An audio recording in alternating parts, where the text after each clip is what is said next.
বাচ্চা কাচ্চা পোলাপান সবাইকে নিয়ে চলে আসলাম ঢাকার গুলশানে অবস্থিত শেপস টেবিলে।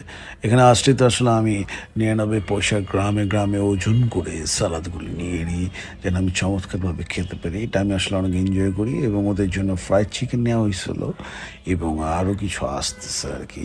সো এখানে ভাগ করে খাবার হয়েছে, ছোটদের জন্য এক ধরনের খাবার আর আমরা বড়দের জন্য এক ধরনের খাবার। সবাই খুব এনজয় করছে। সো এখানে আমরা ওয়েট করছি আমাদের সব খাবারগুলো একসাথে আসলে আমরা খাবার শুরু করব। তা ভালোই মানুষ ছিল, ভালোই ভিড় ছিল এখানে আর কি। স্টিল উই আর ওয়েটিং আমাদের আরেকটা খাবারের জন্য। এটা আসলে আমরা সব একসাথে খেতাম এনজয় করে। সো আমার ভালোই লাগে সবগুলো খাবার একসাথে থাকলে। খাওয়া স্টার্ট করতে চলে আসছে আমাদের সেই কাঙ্ক্ষিত পোলাপাইন পিৎজা খাবে, চিজ পিৎজা। তো পিৎজা এখন আমাদের চলে আসলো, দুটো পিৎজা নেওয়া হয়েছিল। সো এটার সাথে ড্রিঙ্কসও আছে যেন সবাই এনজয় করতে পারে। সো এই ভিডিওটি আপনাদের সাথে শেয়ার করলাম শেফস টেবিলের। এর আগেও আমি অনেকবার ভিডিও করেছি শেফস টেবিলে।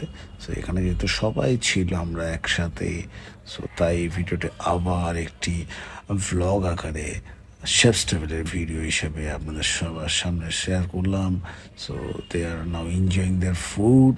যে যার মতো চিকেন নিয়ে নিচ্ছে অ্যান্ড পিজা নিয়ে নিচ্ছে। Signing off Mainul Mishu.